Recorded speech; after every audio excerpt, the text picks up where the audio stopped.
Shalom, shalom. J'espère que tu te portes bien. Je veux partager avec toi aujourd'hui cette parole. Je vais te parler de la résurrection de Lazare. Je vais te parler de Lazare et de Jésus.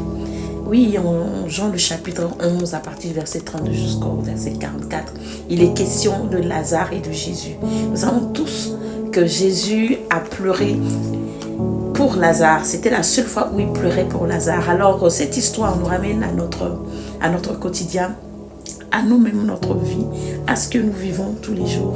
Et les pleurs de Jésus par rapport à Lazare représentent l'amour que le Christ a pour sa création, l'amour que le Christ a pour nous, l'amour que Dieu a pour nous. Cet amour de savoir que cette peine qu'il a de savoir qu'il nous a créés à son image et que nous empruntons des chemins, nous empruntons des directions, nous prenons des décisions qui nous font du mal, nous péchons.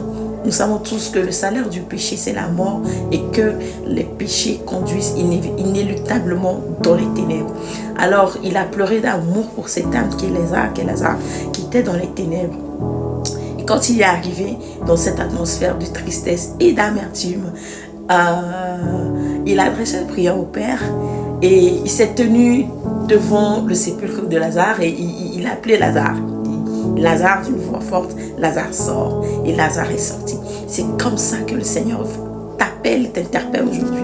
Toi qui n'es pas chrétien, qui n'a pas encore donné ta vie à Jésus. Toi qui es chrétien, qui pense avoir donné ta vie à Jésus, mais qui a une vie qui n'est pas en conformité avec sa parole. Et ce Dieu-là, il t'appelle d'une voix forte. Il a dit, les brebis reconnaissent ma voix. Est-ce que tu reconnais sa voix alors qu'il se tient à la porte de ton cœur? C'est le moment de dire oui et d'aller vers lui. Parce que lui, il est déjà là. Laisse-lui entrer dans ton cœur afin qu'il dîne avec toi et toi avec lui. Et là, quand Lazare est sorti, Lazare avait les mains, les pieds liés et du bandage sur son visage. On sait tous que cela représente pour nous la culture, les traditions, l'éducation qu'on a reçue, notre perception des choses, notre mauvaise compréhension des choses. Il a dit, déliez-le et laissez aller. Est-ce que tu vas prendre la décision, toi qui as accepté Jésus, de vivre finalement une vie qui est en conformité avec la parole de Dieu?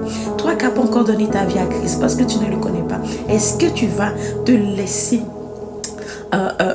emporté par son amour, te laisser enivrer par son amour qui est immaculé, ce qui s'est dit, un amour sans fin, un amour tellement bon, un amour tellement grand? Est-ce que tu vas te défaire de tout ce que tu as entendu, de tout ce que tu as vécu pour finalement t'attacher à Jésus? Est-ce que tu vas finir par te détacher de ce que tu as entendu pour expérimenter le véritable et le vrai amour de Dieu? En tout cas, il t'attend. Je veux t'encourager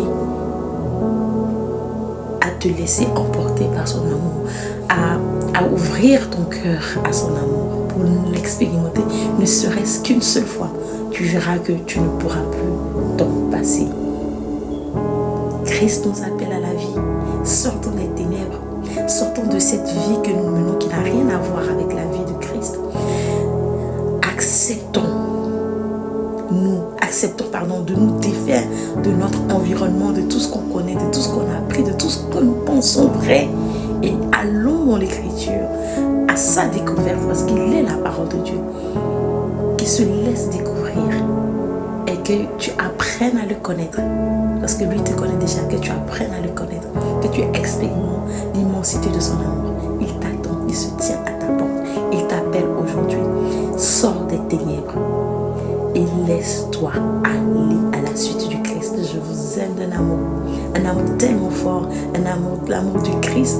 Et je vous aime, c'est vrai, mais Jésus encore plus.